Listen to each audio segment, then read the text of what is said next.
ትዕይንቱ የሚጀምረው በዱባይ አውሮፕላን ማረፊያ ሲሆን ሳም ወደ ለንደን የሚወስደውን የ6 ሰዓት በረራ ለመሳፈር በመዘጋጀት ላይ ነው። አሌክ ለዚሁ በረራ በጣም ዘግይቶ ይደርሳል። የመግቢያ አስተናጋጇ ኒላ ስታየው አሁንም ቢሆን በረራው እንዳያመልጠው ፈጣን የደህንነት ፍተሻ ለማድረግ ወደ ጎን ታስወጣዋለች። ሆኖም እሱ መግቢያው ላይ ሲደርስ ቀድሞውኑ ተዘግቷል። አስተናጋጇ እንዲያልፍ ፈቃደኛ አልሆንም ስትል አሌክ ይደነግጣል። እንዲሁም ውሳኔዋን እንድትቀይር ይለምናታል። ሳም ሁኔታውን ተመልክቶ ጣልቃ በመግባት አውሮፕላኑ ገና እንዳልተንቀሳቀሰ አስተናጋጇን ያሳምናታል። እሷም ትለሳለሳለች። ሁለቱም ለመሳፈር ተሳካላቸው። ካፒቴን ሮቢን ተሳፋሪዎቹን በደስታ ተቀበለ።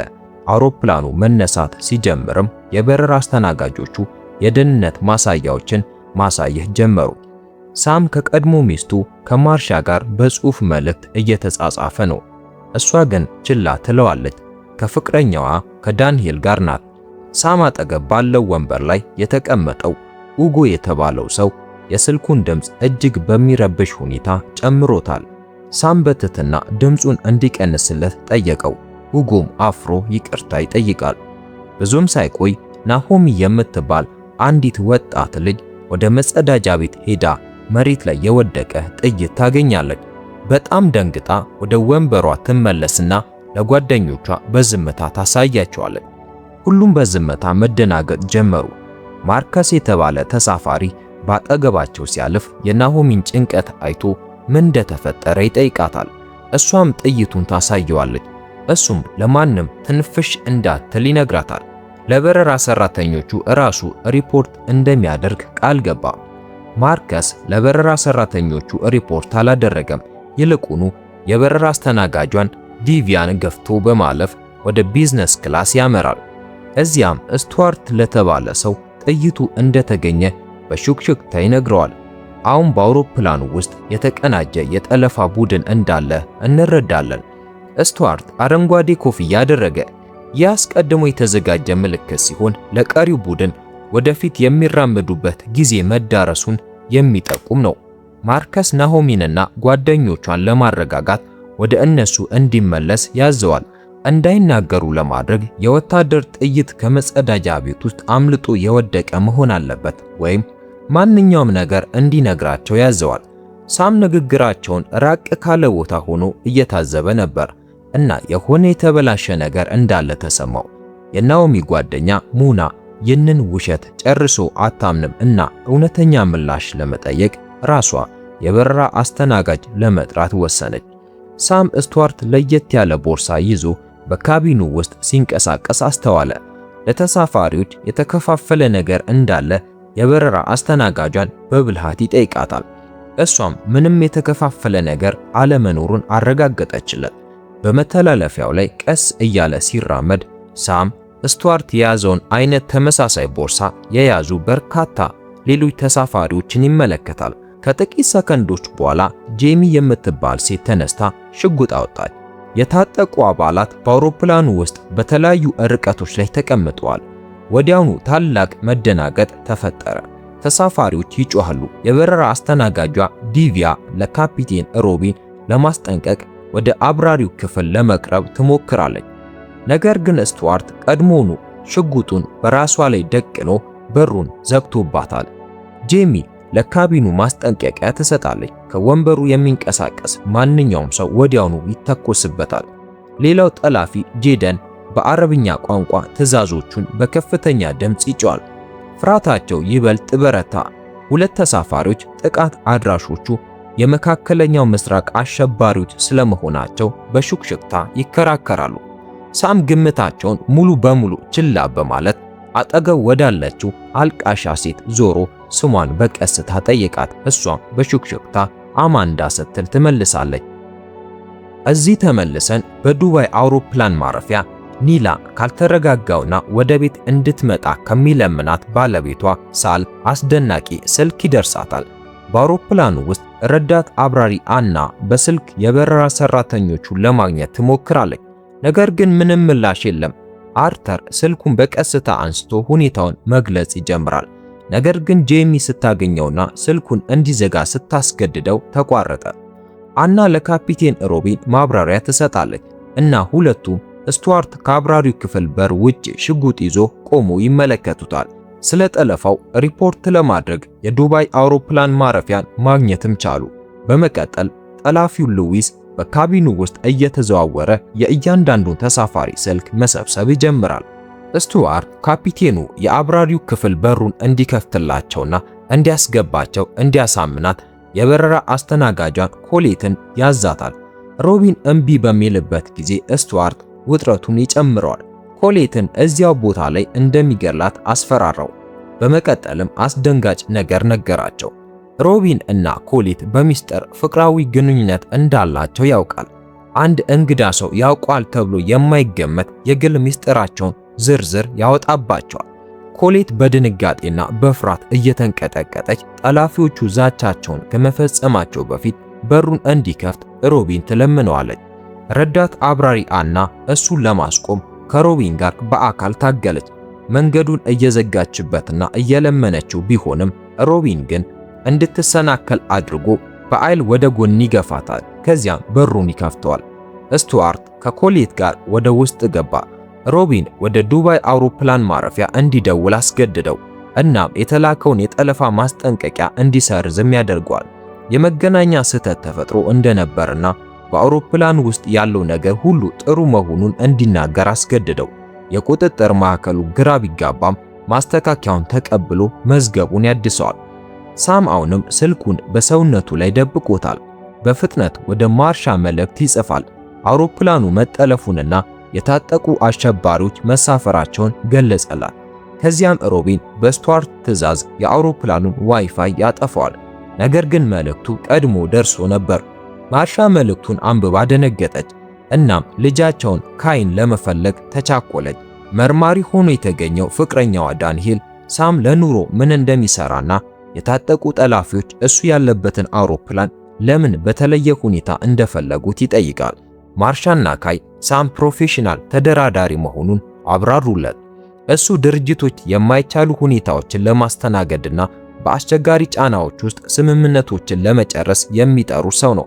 በአውሮፕላኑ ውስጥ ሳም ወደ ስቱዋርት ሄዶ ራሱን ሙሉ በሙሉ የግል ጥቅሙን ብቻ እንደሚፈልግ ሰው አድርጎ አቀረበ። በአውሮፕላኑ ውስጥ ስላለው ሌላ ሰው ግድ እንደሌለው፣ እሱ የሚፈልገው በህይወት ወደ ቤተሰቡ መመለስ ብቻ እንደሆነ እና ይህን ለማድረግ የሚያስፈልግ ከሆነ እነሱን ለመርዳት ፈቃደኛ መሆኑን ለስቱዋርት ይነግረዋል።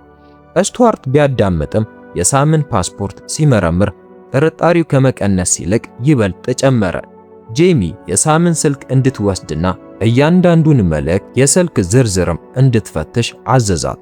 ሳም በትህትና ይታዘዛል፣ ምክንያቱም ይህን አስቀድሞ ገምቶ ስለነበር። መልእክቱ እንደተላከ ወዲያውኑ ወደ ማርሻ የላከውን መልእክት አጥፍቶት ነበር። ሁለት ተሳፋሪዎች በድንገት በአንዱ ጠላፊ ላይ ጥቃት ሰንዝረው ሽጉጡን መሬት ላይ ጥሉታል። ሳም በግርግር ውስጥ መሳሪያውን ይይዛል፣ ነገር ግን ከመጠቀም ይልቅ ወዲያውኑ ለስቱዋርት አስረከበው። ይህም እየተባበረ ነው የሚለውን ግምት አጠናከረለት።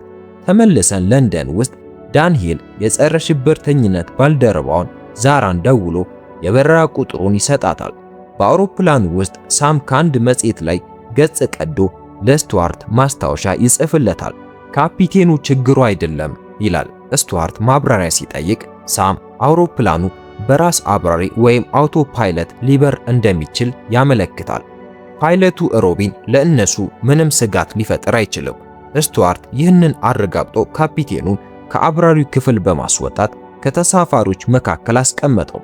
በመቀጠል ሳምና ሮቢን በአውሮፕላን ውስጥ ባለው ጌም ባለ ሁለት ተጫዋች ሞድ የቻት አገልግሎትን በመጠቀም በሚስጥር ይገናኛሉ። ሮቢን ለሳም ወደ ኢራቅ የአየር ክልል እየገቡ መሆናቸውንና ወታደሮች ግንኙነት ሊያደርጉ እንደሚችሉ ይነግረዋል። ለንደን ውስጥ የዛራ ቡድን በረራው የኪንግደም ኤርላይንስ መሆኑን ያረጋግጣል። የጠለፋ ማስጠንቀቂያ ደርሷቸው የነበረ ቢሆንም ካፒቴኑ በኋላ መልሶ በመደወል የሐሰት ማስጠንቀቂያ መሆኑን ገልጾ ስለነበር ክስተቱ እንደተፈታ ተመዝግቧል። ለአገልግሎት ፈረቃው የደረሰችውና ሁለቱንም ክስተቶች የሰማችው የአየር ትራፊክ ተቆጣጣሪዋ አሊስ ከፍተኛ ጥርጣሬ ያድርባታል። የአውሮፕላኑ ዋይፋይ በድንገት የተቋረጠው በትክክል ማስጠንቀቂያው በተሰረዘበት ሰዓት ነበር። የዱባይ አየር ትራፊክ ተቆጣጣሪውም የመሳፈሪያ ምስሎችን በጥብቅ ይገመግማል እና ኒላ በከፍተኛ ፍርሃት ስራዋን ትታ ስትሄድ አስተዋለ። በአውሮፕላኑ ውስጥ ሳም ስቱዋርት ለኢራቅ አየር ኃይል ጥሪ ምላሽ እንዲሰጥ ጫና ያደርግበታል። ዝምታው እንደ ደህንነት ስጋት እንደሚቆጠርና የወታደራዊ ጣልቃ ገብነትን ሊቀሰቅስ እንደሚችል አስጠነቀቀው። ስቱዋርት ግንኙነቱን እንድታስተናግድ ረዳት አብራሪ አናን ይልካል። ነገር ግን ሳም ወዲያውኑ ኢራቃውያን የካፒቴኑን ድምፅ ብቻ እንደሚቀበሉ ያስጠነቅቀዋል። አና ምንም እንኳን ራሷን ካፒቴን ሮቢን ብላ ብታስተዋውቅም ኢራቃውያን በመዝገባቸው ላይ የስም አለመጣጣምን ለይተው በቀጥታ ከሮቢን ጋር ለመነጋገር ይጠይቃሉ። ሳም እምቢ ካለ ከኮሌት ጋር ያለውን ሚስጥራዊ ግንኙነት እንደሚያጋልጥበት በመዛት ሮቢን ትዕዛዙን እንዲያከብር ያደርገዋል። ሮቢን ወደፊት በመምጣት ሙሉ ስሙን እና የልደት ቀኑን ነገራቸው። ለኢራቅ ወገን ሁሉም ነገር ደህና መሆኑን ያረጋግጣል። ነገር ግን ለመቀመጥ ዘወር ሲል ወደ ውጭ በሚላከው የበረራ መረጃ ውስጥ የሚስጥር የአደጋ ምልክት ኮድ በማካተት የተደበቀውን የአደጋ ጊዜ ማብሪያ ማጥፊያ በሚስጥር ያንቀሳቅሰዋል። አሊስ የአውሮፕላኑ የበረራ መስመር ሆን ተብሎ በዚግዛግ ቅርጽ እየበረረ መሆኑን ተረዳች። ይህም ከአብራሪው የተላከ የታወቀ የአደጋ ጊዜ ምልክት ነው። እሷን ወዲያውኑ ጉዳዩን ወደ ጸረ ሽብርተኝነት እዝ ማዕከል ታደርሳለች። ይህ በእንዲህ እንዳለ በዱባይ የሚገኙ ፖሊሶች ወደ ኒላ ቤት ያመራሉ። እሷና ባለቤቷ በመጸዳጃ ቤት ውስጥ ተገድለው ያገኟቸዋል። ከሐሰተኛ የጽዳት ሰራተኞቹ አንዱ በቦታው ላይ የነበረውን ፖሊስ ወዲያው ይገድለዋል። በአውሮፕላኑ ውስጥ በግብፅ ጦር ሰራዊት ውስጥ ያገለገለው ተሳፋሪ ዩሱፍ የጠላፊዎቹ ሽጉጦች የሰው ሰራሽ መሰል እንደሚመስሉ በከፍተኛ ድምፅ ይናገራል። ጎረቤቱ ሙና በዚህ ተስማማለች። ተኩስ በተተኮሰበት ጊዜ ማንም አልተጎዳም። በአውሮፕላኑ ውስጥም ምንም አይነት የሚታይ ጉዳት አልደረሰም። ኡጎ በግሉ ወደዚሁ መደምደሚያ ይደርሳል። በመጸዳጃ ቤት ውስጥ በሶፍት ላይ ማስታወሻ ጽፎ በካቢኑ ውስጥ በሚስጥር ያስተላልፋል። እንደዚህ ይላል፣ ሽጉጦቹ የውሸት ናቸው። የጠፋውን ጥይት ካገኛችሁ የንባብ መብራታችሁን አብሩ። አንዲት ሴት ማስታወሻውን አንስታ መሬት ላይ መፈለግ ትጀምራለች። ነገር ግን አንዱ ጠላፊ ሲያያት ምንም ሳታገኝ ፍለጋውን ታቆመዋለች። ሳም ጠላፊዎቹን ሳያስጠነቅቅ የኡጎን መላምት የሚያረጋግጥበትን እቅድ ያወጣል። ዩሱፍ እውነተኛውን ጥይትና አስመሳዩን ጥይት ጎን ለጎን እንዲስል ይጠይቀዋል። ከዚያም ስዕሎቹን በዲቪያና በአርተር በኩል በጥንቃቄ በማስተላለፍ ናኦሚ ዘንድ እንዲደርስ ያደርጋል። መመሪያው ቀላል ነበር። በመጸዳጃ ቤት ውስጥ ያገኘችው ጥይት ከእውነተኛው ስዕል ጋር ከተመሳሰለ ምንም አታድርግ። ከአርቲፊሻል ጥይት ጋር ከተመሳሰለ ግን ከጭንቅላቷ በላይ ያለውን የንባብ መብራት ታብራ። ናኦሚና ጓደኞቿ እጃቸው እየተንቀጠቀጠ ሁለቱን ስዕሎች በዝምታ ያጠናሉ። መብራቱን ያበሩታል። ሽጉጦቹ የውሸት ናቸው፣ ባዶ ወይም ምንም ያልተጫነባቸው ናቸው። ሳም ይህንን ማረጋገጫ ለኡጎ በሹክሹክታ ያስተላልፋል። ሁሉም ነገር አሁን ተቀይሯል። ይህ በእንዲህ እንዳለ ለንደን ውስጥ ዳንኤል ዛራ ስራዋን ለአደጋ አጋልጣ የላከችለትን ሚስጥራዊ የተሳፋሪዎች ዝርዝር ይመረምራል። በብሔራዊ የሲቪል መዝገብ ውስጥ ምንም አይነት መረጃ የሌላቸውን 5 ስሞች ያገኛል። በሲቪል በረራ ላይ ሊኖሩ የማይገባቸው ሙሉ በሙሉ ሊታወቁ የማይችሉ ግለሰቦች ነበሩ። ዛራ ቡድኗን ተሰበስባለች። እናም 5ቱ ፊቶች የጠለፋው ቡድን አባላት መሆኑን ያረጋግጣሉ። የስኳር ህመምተኛ የሆነው ተሳፋሪ ናስር ሁኔታው እየተባባሰ ይሄዳል እና ኢንሱሊን ለማውጣት ቦርሳውን ይከፍታል። ጄደን በከፍተኛ ሁከት ጥቃት ሰነዘረ። ይህም በካቢኑ ውስጥ ትልቅ ግርግርን ይፈጥራል። ሳም ይህንን መዘናጋት በመጠቀም በሚስጥር በማምለጥ ማርከስን ያደባዋል። በውጊያቸው ወቅት ማርከስ ሽጉጥ አውጥቶ ሳምን አስፈራራው። ነገር ግን ሳም ጥይቶቹ የውሸት መሆናቸውን እንደሚያውቁ ይነግረዋል። ሆኖም ስቱዋርት በእውነተኛ ጥይቶች የራሱን ሽጉጥ ሞልቶ አንዲትን ሴት ተሳፋሪ ተኩሶ ሲገድላት ይህ ማታለል ወዲያውኑ ይከሽፋል። ማንም ከተንቀሳቀሰ ሌላ ታጋች እንደሚሞት አስጠነቀቀ። አርተር በድምፅ ማጉያ ተሳፋሪዎቹን እንዲያረጋጋ ያስገድደዋል። ማርከስ ሳም የራሱን እጆች እንዲያስር ያዘዋል። በመቀጠል የሮማንያ አየር ኃይል አውሮፕላኑ ወደ ሮማንያ የአየር ክልል ሲገባ ግንኙነት ያደርጋል እና ወዲያውኑ ምላሽ ካልሰጠ ወታደራዊ እርምጃ እንደሚጠብቀው ያስጠነቅቃል። የሮማንያ ተዋጊ ጀቶች የኪንግደም አውሮፕላንን ይከቡታል። ጠላፊዎቹ ወዲያውኑ የሁሉም መስኮቶች መጋረጃዎች እንዲወርዱ ያዛሉ። የበረራ አስተናጋጇ ኮሌት በራሷ ተነሳሽነት በአንድ ተሳፋሪ ላይ ተደግፋ የመስኮቱን መጋረጃ ትከፍተዋለች። ይሄም ለሮማንያ አብራሪዎች ወደ አውሮፕላኑ ውስጥ በቀጥታ እንዲያዩ እድል ይሰጣቸዋል። ጄደን በእሷ ላይ ጥቃት ሲሰነዘር እና በእጁ የያዘውን መሳሪያ በግልጽ ይመለከታሉ። ሮቢን ከጀቶቹ ጋር ለመገናኘትና የሚሳኤል ጥቃትን ለመከላከል ሬዲዮን ለመጠቀም ይሞክራል። ነገር ግን ስቱዋርት ቀድሞውኑ አበላሽቶታል። ሮቢን በሌሎች መስመሮች ድጋሚ ቢሞክርም አይሳካለትም። ይህ በእንዲህ እንዳለ ሳም በከፍተኛ ሁኔታ ደም እየፈሰሰው ካለው ከተጎዳው ሉዊስ አጠገብ ይቆያል። ሉዊስ ለእናቱ ለመጨረሻ ጊዜ መናገር እንዲችል ሳም ስልኩን እንዲያመጣለት ይጠይቀዋል። ሳም ስልኩን ሲያነሳ አሁንም የሞባይል ዳታ እንዳለው ያስተውላል። የአውሮፕላኑ ዋይፋይ ጠፍቷል፣ ነገር ግን ዳታ አሁንም ይሰራል። ሉዊስ መናገር እያቃተው ነው። ለእናቱ እንደሚወዳት ከእንግዲህ ወዲህ እንደማያያት ይነግራታል። በእያንዳንዱ ቃልም ትንፋሹ እየቀነሰ መጣ። ሳም ሙሉን የስልክ ጥሪ በሚስጥር ይቀርጻል። ከዚያም የሉዊስን ቁጥር በመጠቀም ቀረጻውን በአውሮፕላኑ ውስጥ እየሆነ ላለው ነገር ሁሉ እንደ ማስረጃ አድርጎ ወደ ማርሻ ይልካል። ለንደን ውስጥ ዳንኤል ቀረጻውን ተቀበለ። ስልክ ቁጥሩንም ተከታተለው እና አምስቱም ጠላፊዎች የእንግሊዝ ዜጎች መሆናቸውን አረጋገጠ። ዛራ ወዲያውኑ ይህን መረጃ በመጠቀም የታለመው ግብ የሮማንያ ግዛት ሳይሆን ብሪታንያ መሆኑን ለሮማንያ የውስጥ ጉዳይ ሚኒስቴር ታሳውቃለች። ተዋጊ ጀቶችም እንዲመለሱ ይደረጋል። ዳንኤል የስቱዋርትና የሉዊስን እናት ፈልጎ ያገኛል። እሷ ግን ከኦፕሬሽኑ ጀርባ ያሉትን ሰዎች ስም ከመናገሯ በፊት ከክህደት ይልቅ ሞትን በመምረጥ ራሷን ወደሚመጣው የትራፊክ ፍሰት ውስጥ ትወረውራለች። በዱባይ ጎረቤቶች በኒላ ቤት ውስጥ የማያውቋቸውን የጽዳት ሰራተኞች ካዩ በኋላ እሷ መጥፋቷን ለፖሊስ ያሳውቃሉ። ፖሊስም ወደ አድራሻው በኃይል ይገባል። ግድያዎቹ መፈጸማቸው ተረጋግጦ ወዲያውኑ በዜና ተሰራጨ። በተመሳሳይ ሰዓት የታጠቁ ሰዎች ካይን ፍለጋ ወደ ሳም ቤት ሰብረው ይገባሉ። ካይ ግን በሰዓቱ የመደበቂያ ቦታ ማግኘት ይችላል። የእንግሊዝ መንግስት የተሳፋሪዎቹን ሕይወት ከአደገኛ ወንጀለኞች መፈታት ጋር በማመዛዘን ኤድጋርን እና ጆንን ለመልቀቅ ይስማማል። መኪናው ከእስር ቤቱ ከመነሳቱ በፊት በተሽከርካሪ ውስጥ የተደበቀ የመከታተያ መሳሪያ ይገጥማሉ። ኤድጋር በበሩ ላይ ላለው ጥበቃ ማንም ከተከተላቸው በአውሮፕላኑ ውስጥ ያለው እያንዳንዱ ተሳፋሪ ይሞታል ብሎ አስጠነቀቀ።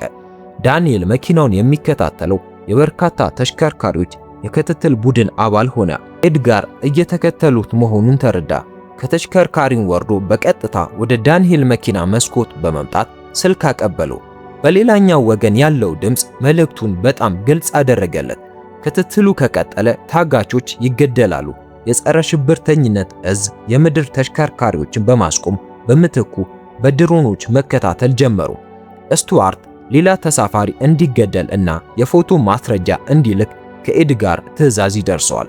ሳም ጣልቃ በመግባት አስቀድሞ የተገደለውን ተሳፋሪ አስክሬን በመጠቀም ፎቶን በውሸት እንዲያቀናብሩት ስቱዋርትን ያሳምነዋል።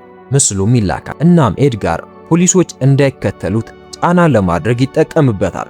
ሳምና ውጎ የአውሮፕላን ቁጥጥር በእጃቸው ማስገባት እንዳለባቸው ይስማማሉ። ውጎ ከእርዳታ መስጫ ሳጥን ውስጥ በሚስጥር መቀስ አውጥቶ የታሰሩ እጆቹን በቀስታ ለመቁረጥ ተጠቀመበት። ሳም በጁስ ካርቶን ላይ አጭር መልእክት ይጽፋል። ተሳፋሪዎች በሕይወት ለመትረፍ አንድ መሆን እና አብሮ መታገል አለባቸው ይላል እና በካቢኑ ውስጥ ያሰራጨዋል። አንዱ ጠላፊ ካርቶኑን ያዘው እና ስቱዋርት ቀደም ሲል እስክሪብቶን አብሮት አይቶት ስለነበር ውጎን ጠረጠረው። ሳም ጥርጣሬውን ለማስወገድ ወዲያውኑ እስክሪብቶን ከራሱ እጅ ላይ ያወጣል። ኤድጋርና ጆን ሁሉንም የክትትል ቡድኖች በማምለጥ ወደ አውሮፕላን ማረፊያው ሾልከው ገቡ።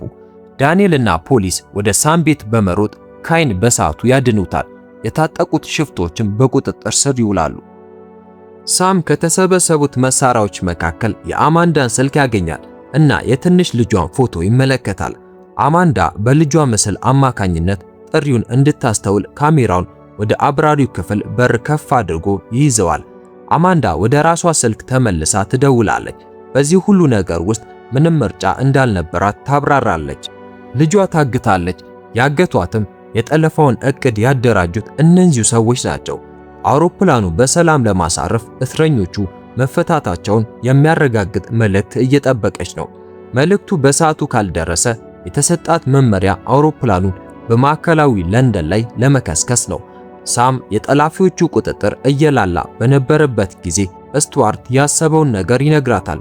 ከዚህ እቅድ ጀርባ ያሉ ሰዎች እንደ አማንዳ ያለ ብዙ ነገር የሚያውቅ ሰው በህይወት መተው ስለማይችሉ ልጇን በማንኛውም መንገድ ለመግደል አቅደዋል። እውነቱ እንደ ከባድ ምታረፈባት ከረጅም ዝምታ በኋላ ሳምን ለማመን ትወስናለች። የአብራሪው ክፍል በሩን ለእሱ ብቻ ትከፍትለታለች። ሳም ወደ ውስጥ ገባ። እናም ወዲያውኑ የአየር ትራፊክ ተቆጣጣሪዋ ከሆነችው ከአሊስ ጋር በመሆን የማረፊያ አማራጮችን አንድ ባንድ እየመረመረ ማስተባበር ይጀምራል። ነዳጁ እጅግ በጣም ዝቅተኛ ደረጃ ላይ የደረሰ ሲሆን ሞተሮቹ ሙሉ በሙሉ ከመጥፋታቸው በፊት የቀረው ጊዜ በጣም ጥቂት ነበር። አውሮፕላኑን ወደ ማኮብኮቢያ እንድታቀርበው ሳም አማንዳን ይፈልጋታል። በአብራሪ ክፍል ውስጥ የሰለጠነች ብቸኛ አብራሪ እሷ ናት። ነገር ግን አማንዳ በፍርሃትና በድንጋጤ ዝላለች። የማረፊያ ሂደቱን ትጀምራለች። ያለምንም ማስጠንቀቂያ አውሮፕላኑ ሙሉ በሙሉ የመብራት መቋረጥ ይከሰታል። እያንዳንዱ መብራት፣ እያንዳንዱ ስክሪን፣ እያንዳንዱ መሳሪያ ይጨልማል። አውሮፕላኑ በከፍተኛ ፍጥነት ወደ ታች መውረድ ጀመረ። ተሳፋሪዎቹ ይጮኻሉ። ሳም ለባለቤቱ ለማርሻ መልእክት እንድታደርስለት አሊስን በቀስታ ይጠይቃታል። እንዲህ ይላል፣ እሷ ልክ ነበረች። ይህንን በረራ በፍጹም መሳፈር አልነበረብኝም። አውሮፕላኑ በመጨረሻ በማኮብኮቢያው ላይ በከፍተኛ ኃይል ይከሰከሳል። የእሳት አደጋ ተከላካዮችና የሕክምና ባለሙያዎች በፈረሰው አውሮፕላን ዙሪያ በመረባረብ ተሳፋሪዎች ከተጎዳው አውሮፕላን እንዲወጡ ይረዷቸዋል። ፖሊሶች ጠላፊዎቹን በካቴና አስረው ይይዟቸዋል።